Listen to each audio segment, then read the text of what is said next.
Hi guys, I'm back again today with another reaction video, and today we're checking out the uniforms of the household cavalry. So before we do start, don't forget to subscribe, click the bell button, and let's find out what this video is about. Since I've been reacting to the proms, this has been requested, and I think I've seen them probably in like videos during like ceremonies at the palace or parades, um during probably like royal events like a wedding, but I don't know specifically what they do.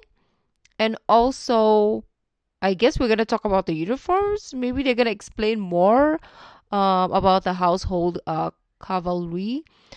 Hopefully, because I have no knowledge about the different uniforms, the different positions or like functions or like what they do. Right? I was so clueless. I was so naive. I was so dumb. I didn't even care to like know, right? But now I'm really intrigued. So let's get it.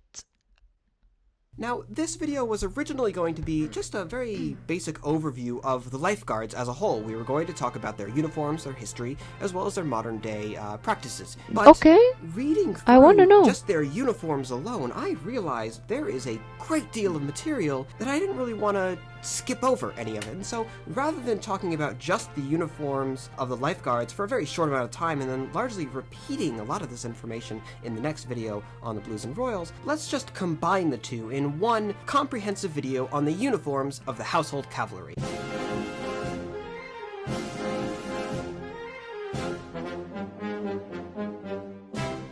Now, the most immediate way to tell these two regiments apart would be their tunics, the lifeguards wearing the bright scarlet tunics and the Blues and Royals wearing a dark blue, very appropriate to their name. Oftentimes above these tunics we will see the cavalry wearing bright polished cuirasses.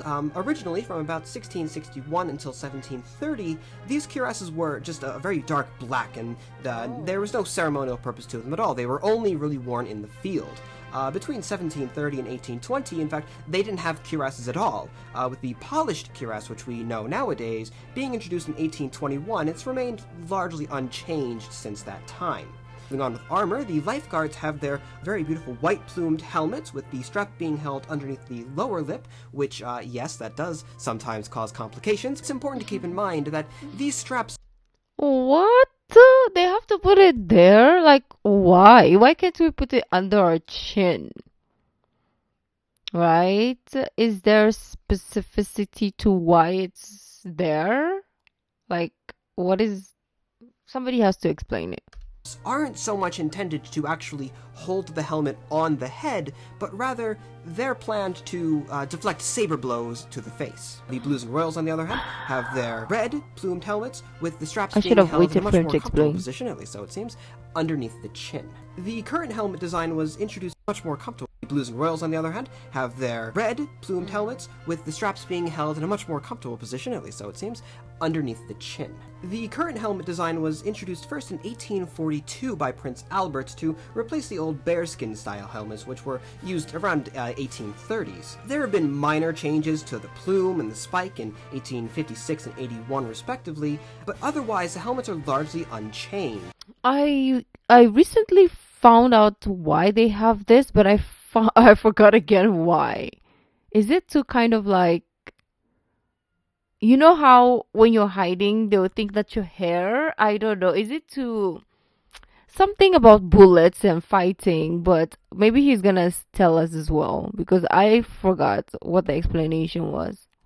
Another small difference between the two regiments, the lifeguards, you might notice, have a sort of bulbous onion-shaped top to their plume rather than the Blues and Royals, which have it loosely hanging down.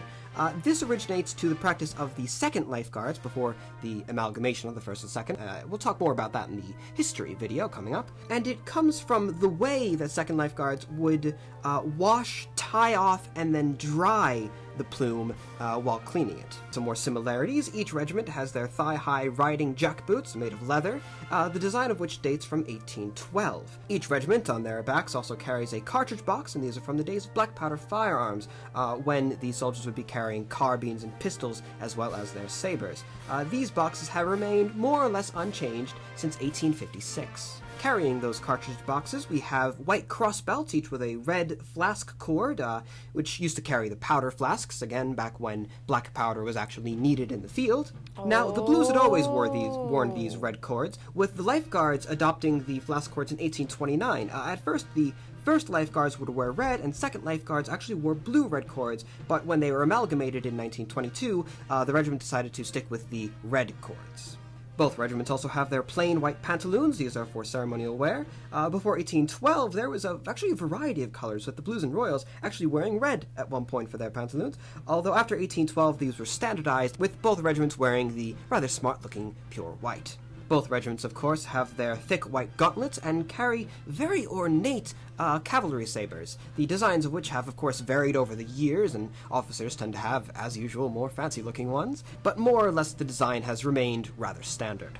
And at the very last, for the more colorful bits of this ceremonial kit, we have, during the winter months, or otherwise just general adverse weather conditions, the Lifeguards wear cloaks of bright red with blue collars and facings, with the Blues and Royals wearing, as you may have guessed, dark blue tunics with red facings. Moving, I should hope, rapidly onto the uniforms of the officers, we have their, the same basic color scheme for their tunics, although their collars and cuffs are much more ornate with golden designs, as well as more decorative tails. Their crossbelts and slings as well are a bit more pretentious, beautiful looking, with the golden color, and of course their most clear marker would be the golden shoulder cords on their breastplates. Other than, say, a bit more shiny metals or a bit of a fancier sword and things like that, normal officerial type things, their outfits are more... Like this whole ensemble right now that I'm looking at, aren't they heavy to but I guess you get used to it, right? But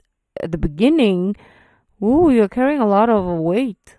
More or less similar to the uniforms of the troopers, with the same pantaloons and boots and all those sorts of things. But of course there are a number of uniforms outside of this, the most ceremonial, if you will, that they have. The first of which, we can begin with the undress uniform, which consists of a frock coat and overalls. They have small white gloves rather than the large gauntlets, Wellington riding boots rather than the much more uncomfortable looking jack boots, and a forage cap. The undress uniform is most commonly worn when inspecting troops under arms when they're in full dress. We also have the number 1 dress, which consists of a blue jacket with standing collar, Wellington boots, short white gloves, forage cap, as well as the cross belt with cartridge box. The officer's sword and shoulder cords may also be worn, and in the presence of a member of the royal family, the crossbelt and slings become gold rather than their regular white. We also have the number 2 dress, a service dress, which consists of the khaki brown jacket and tie, along with a white shirt. I think this is the most not common, like the one that is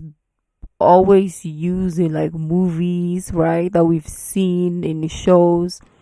They go towards this ensemble the most. Brown leather gloves, brown boots and trousers, as well as a brown, Sam Brown, belt. That meaning simply that the cross belt and the waist belt are one and the same unit, if you will.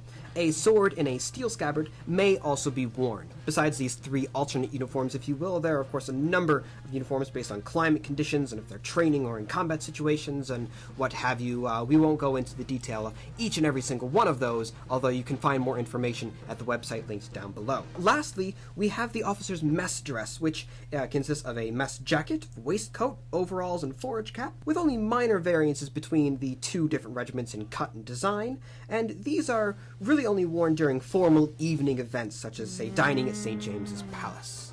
As for the enlisted men, the equivalent uniforms, they say number 1 dress, number 2 dress, things like that, are largely the same for the enlisted men and the non-commissioned officers, just generally less decorations, and when it comes to things like the mess dress, not used nearly as much. Now, with that covering the basic discussion of the uniforms of the household cavalry as a whole, there are two much more distinct looking uniforms which are still worthy of mentioning, these being of the farriers and the musicians of the regiments. But before we get into that, I would like to take a small aside and talk for a short bit about the horses themselves of the regiments. Now, from the earliest days of the two regiments, the horses were provided privately, generally by the men who would actually be riding them.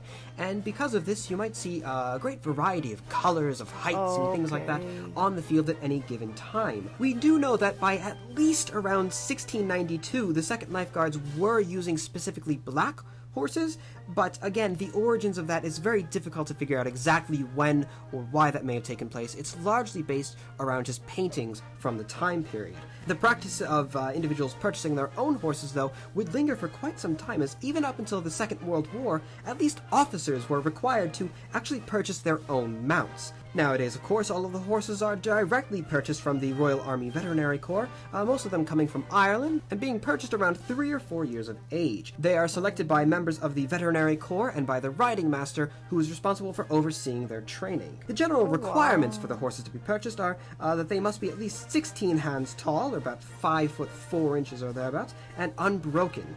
The horses chosen for musicians do prove a few exceptions to this rule, but we'll cover that later. It takes about 8 to 10 months to train each horse, and about 16 weeks or so to train the rider. First, they do it in a full khaki uniform, and then in the proper ceremonial kit. Here we have a short video that I found at the Household Cavalry Museum of Horse Guards in London about the training of the men and the horses. Yeah, I want to watch the training. It seems very intriguing, actually. Like I don't know why I never thought about the depths of. I never questioned. I just, it's there. So I didn't think about questioning how it all comes together. But now that I'm watching this, it's all so fascinating and it makes me even want to know more. So I will leave you to that and talk with you again in the next, 2 minutes or so.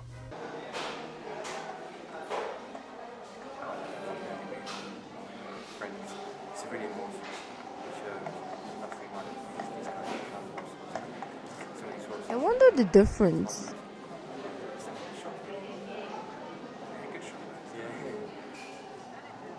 We start off just on the saddle with legs hanging freely. It's to build up the muscles in the back, the legs, and what have you. And then as you get into about week 3, you'll get your stirrups, which you get to put your feet into, you relax your bottoms a little bit. The worst bit is probably going to be adapting to the saddle. Painful thing, you end up waking up the next day and not quite being able to sit down or walk or anything. Because we do drill ride first, I had 2 weeks of listening to horror stories about people that have had their fuses chewed up by horses. So What? I was a little bit nervous about approaching some of these horses. I've gone 6 times. 5 of those was when I broke my ribs. I broke my ribs, got back on, couldn't stay on, jumped off, got back on, couldn't stay on, jumped off. So I tried to complete the lesson, which I did. I couldn't go much further. Oh no! Wow, I didn't know it was this hard. The first horse that I had was absolutely ginormous, so I was quite shocked. I got well bit, so it's my 10th week, and I was Working as a team, it's a team in Baguio, and I just roll upstairs, listening to music, so you get to know each individual.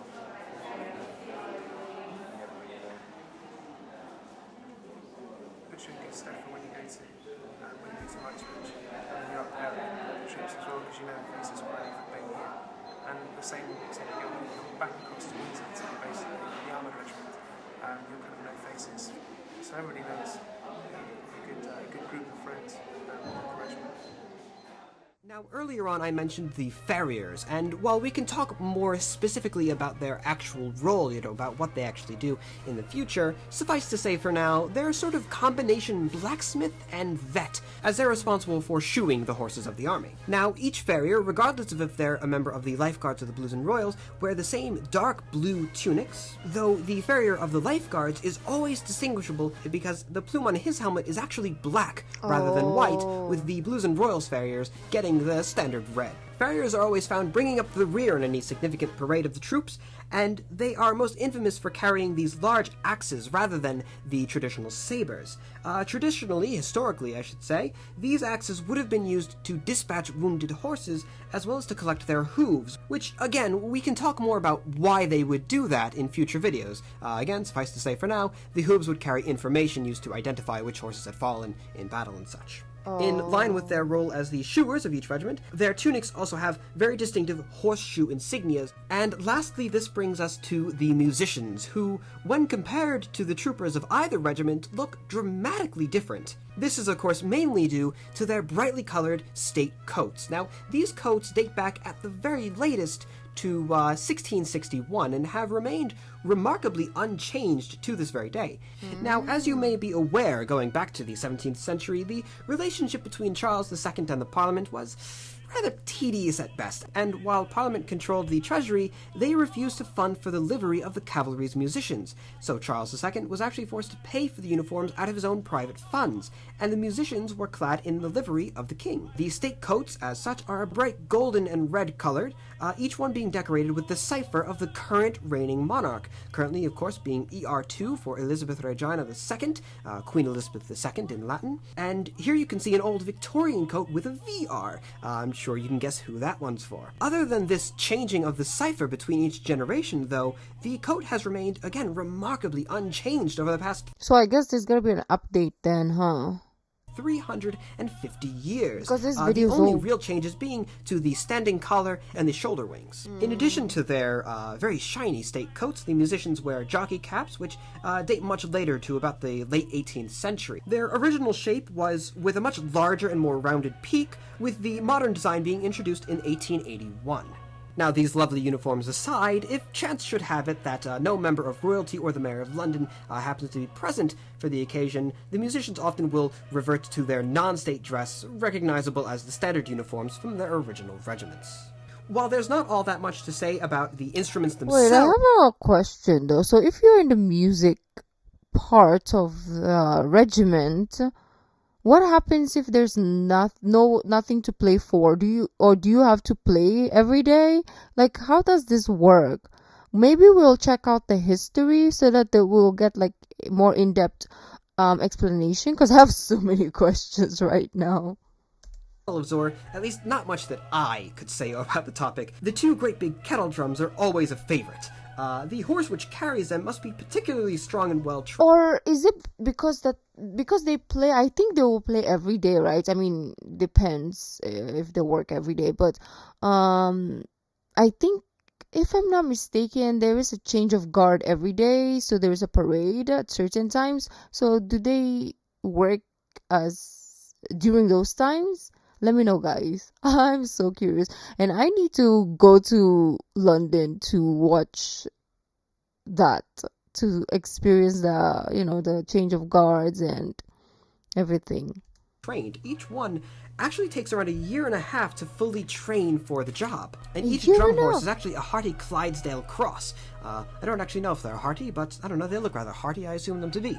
In any case, these horses often carry very heroic names, things such as Achilles and Hector, Alexander the Great, or Jimmy. And the drums themselves are often rather ornate and usually clad in rather royal coverings. Each of those drums is actually a total of 68 pounds, and when you combine the two of those with the weight of the rider and saddle as well, it seems rather obvious why just any old horse wouldn't do, add in the fact, of course, that they have to put up with a lot more noise than the regular horses, and no, they do not get cotton stuffed in their ears. Also of note might be the trumpeters of the regiment. Their instruments as well bear the royal coat of arms, and their horses, in very stark contrast to the rest of the household cavalry, are always a very pale gray.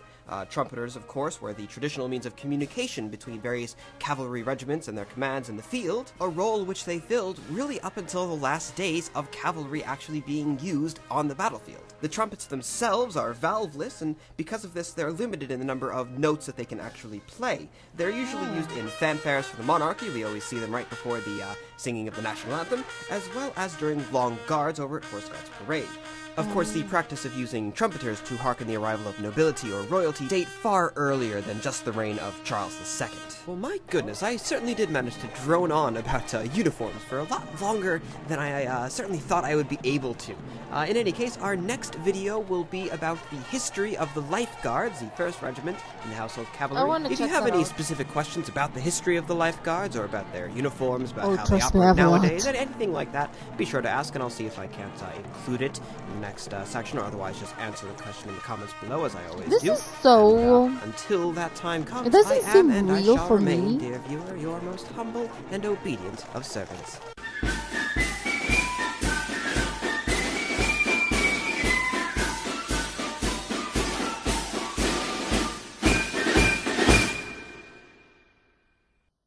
Oh.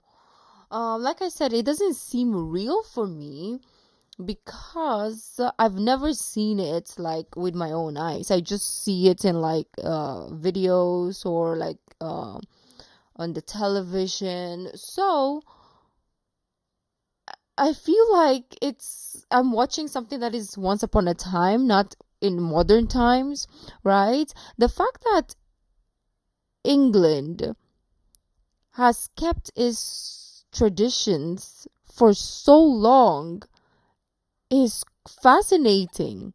You know, some people are not in favor of all this, but I find it so fascinating because how the Lama have they kept this for a long time and they have not kind of like, how do you say that? They haven't really forgotten, the roots, which is very great, right? It's really good to hold on to that, like history and culture, traditions. It's really, really important because if not, we are all going to just be, how do you call it? I don't know. I don't know how to describe it, but let me know, guys. If you like this video, don't forget to give this video a thumbs up, subscribe, and I'll see you in the next video. Bye.